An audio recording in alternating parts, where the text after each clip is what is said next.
Assalamualaikum warahmatullahi wabarakatuh. Video berikut merupakan penjelasan mengenai Islam dan ekonomi dari kelompok 5. Pada kesempatan kali ini saya akan menjelaskan mengenai pengertian ekonomi dan ekonomi Islam. Apa itu ekonomi? Menurut Robbins, ekonomi adalah suatu ilmu yang mempelajari tingkah laku manusia dalam mengalokasikan sumber-sumber alam secara efisien. Menurut Partireja, definisi ekonomi tersebut adalah definisi ekonomi positif atau definisi dalam pengertian yang sempit. Nah, selain itu, para ahli juga mengembangkan ekonomi normatif, yaitu ekonomi dengan memasukkan unsur-unsur etika, moral, sosial, hukum, filsafat, dan agama. Sedangkan, apa itu ekonomi Islam? Menurut Al-Sadr, ekonomi Islam adalah sebuah mazhab ekonomi yang di dalamnya terdapat bagaimana cara Islam mengatur kehidupan perekonomian dengan paradigma yang terdiri dari nilai moral Islam dan nilai ilmu ekonomi.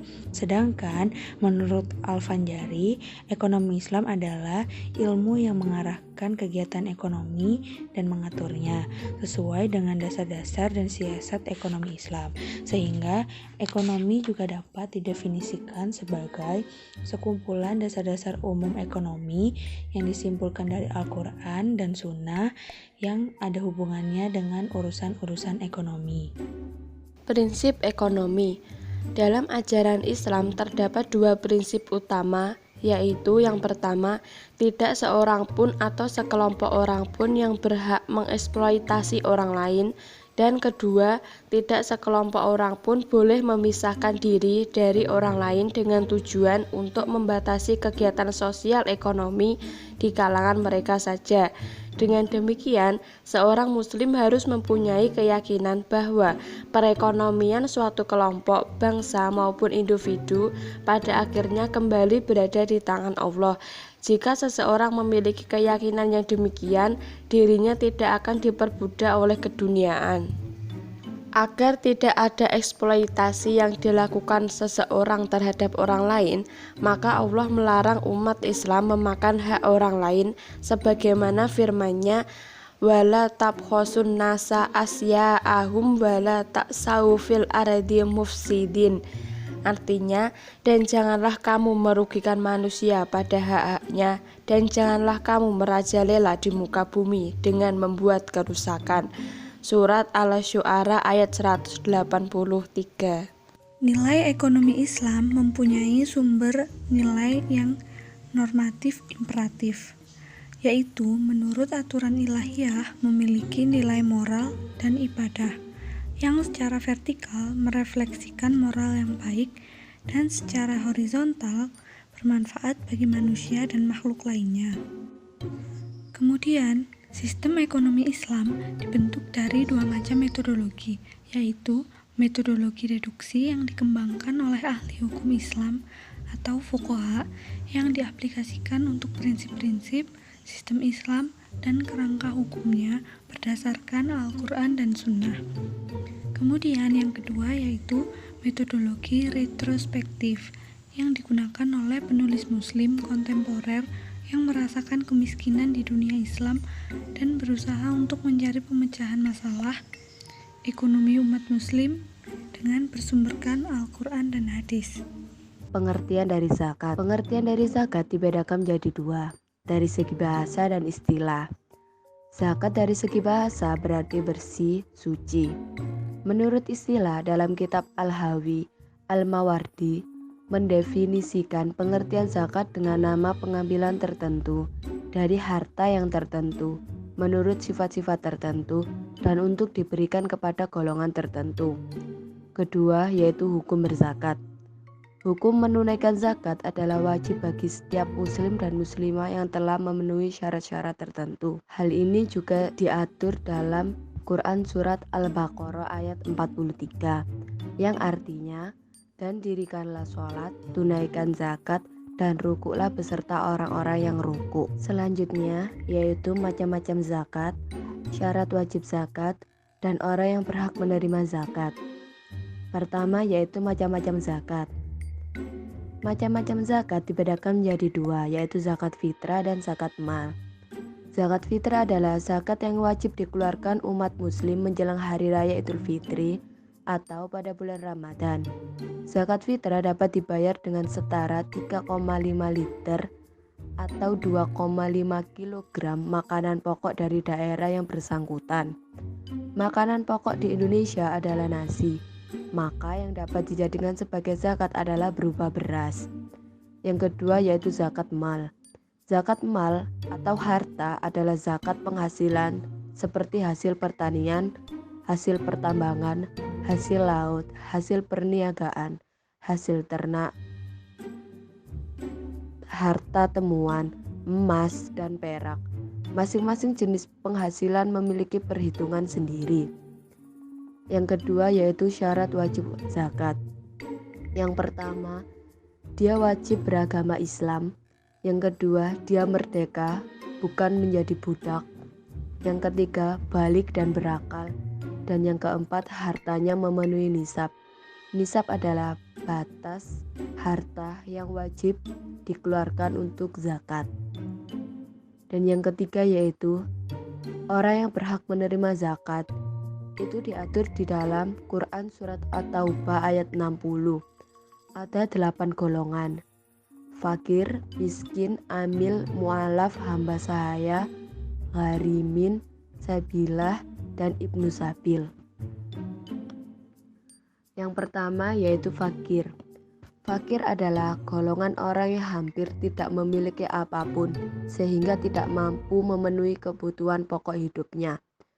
Yang kedua yaitu miskin. Golongan orang yang memiliki sedikit harta tetapi tidak bisa mencukupi kebutuhan dasar untuk hidupnya. Yang ketiga yaitu amil, orang yang mengumpulkan dan membagikan zakat. Yang keempat mu'alaf, orang yang baru masuk atau baru memeluk agama Islam dan memerlukan bantuan untuk menyesuaikan diri dengan keadaan baru.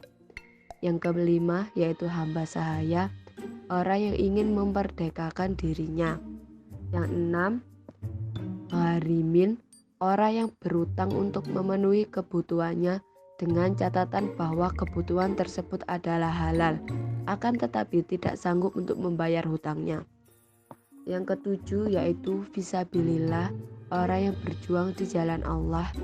Dan yang terakhir yaitu ibnu sabil, orang yang kehabisan biaya dalam perjalanannya dalam ketaatan kepada Allah. Macam-macam harta yang wajib dizakati serta nisabnya. Yang pertama contohnya ada emas bernisab 20 miskol atau 93,6 gram dengan kadar zakat 2,5%. Keterangan emas itu milik sendiri.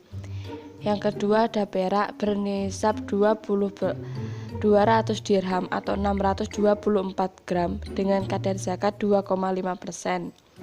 Dengan keterangan perak tersebut milik sendiri. Yang ketiga ada harta perdagangan atau perhiasan bernisab sama dengan nisab emas yaitu 93,6 gram dengan kadar zakat 2,5%. Keterangan milik sendiri dan haul. Yang keempat ada hasil tanam-tanaman dan buah-buahan bernisab 5 watsak atau 1350 kilo dengan kadar zakat 10% jika disiram dengan air hujan atau sungai dan 5% jika dialiri dengan alat atau biaya dan tenaga dengan keterangan milik sendiri dan ditanam sendiri dan menggunakan badan. Yang kelima ada biji-bijian yang mengenyangkan seperti beras, gandum, dan lain-lain bernisab 1000 kg atau 1 ton dengan kadar zakat sama dengan hasil tanam-tanaman dan buah-buahan dan keterangan juga sama dari hasil tanam-tanaman dan buah-buahan. Yang keenam ada hasil tambang emas dan perak bernisab 93,6 gram atau seperti emas dan 624 gram seperti perak dengan kadar zakat 2,5% dengan keterangan milik sendiri dan haul. Yang ketujuh ada harta terpendam atau harta karun bernisab tidak ada hisab dan kadar zakatnya 20%, keterangannya tidak ada haul. Yang kedelapan harta profesi.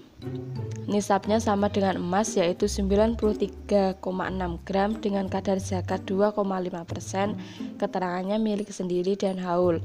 Yang kesembilan ada kambing atau domba. Bernisab apabila kambing atau domba tersebut berjumlah 40-120 ekor, yaitu kadar zakatnya 1 ekor kambing umur 2,2-3 tahun. Jika kambing atau dombanya berjumlah 121-200 ekor, maka kadar zakatnya 2 ekor kambing berumur 2-3 tahun.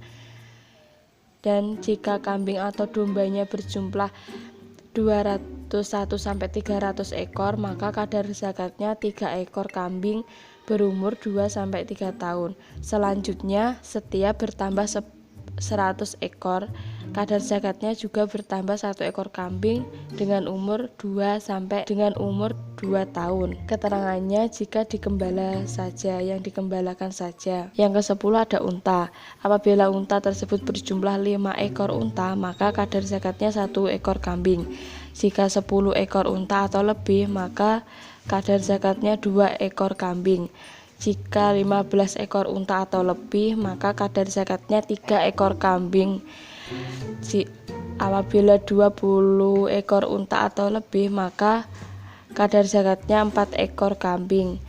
Apabila 25 ekor unta atau lebih, maka kadar zakatnya 1 ekor kambing berumur 1-2 tahun. Dan jika 36 ekor unta atau lebih, maka kadar zakatnya 1 ekor unta berumur 2-3 tahun. Dengan keterangan unta tersebut yang dikembalakan saja. Wakaf adalah salah satu bentuk dari lembaga ekonomi Islam, yang merupakan lembaga Islam yang di satu sisi berfungsi sebagai ibadah kepada Allah dan di sisi lain memiliki fungsi sosial. Wakaf dapat digunakan oleh seorang muslim untuk mewujudkan dan memelihara hubungan dengan Allah dan hubungan antar manusia dalam masyarakat. Wakaf diharapkan menjadi bekal si wakif di kemudian hari, karena merupakan bentuk amalan yang terus mengalir selama wakaf tersebut masih dimanfaatkan. Di Indonesia, wakaf telah dikenal dan dilaksanakan oleh umat Islam sejak agama Islam masuk di Indonesia. Sebagai suatu lembaga Islam, wakaf telah menjadi salah satu penunjang perkembangan masyarakat Islam. Sebagian besar rumah ibadah, perguruan Islam, dan lembaga-lembaga keagamaan Islam lainnya dibangun di atas tanah wakaf. Jumlah tanah wakaf di Indonesia sangat banyak menurut data yang ada di Departemen Agama Republik Indonesia sampai dengan September 2002. Jumlah seluruh tanah wakaf di Indonesia lebih dari 350.000 lokasi. Apabila jumlah tanah wakaf di Indonesia ini dihubungkan dengan negara yang saat ini sedang menghadapi krisis, termasuk krisis ekonomi, sebenarnya wakaf merupakan salah satu lembaga Islam yang sangat potensial untuk lebih dikembangkan guna membantu masyarakat yang kurang mampu. Sayangnya, wakaf yang jumlahnya begitu banyak masih digunakan secara konsumtif dan belum dikelola secara produktif. Sekian penjelasan dari kelompok 5. Thanks for watching.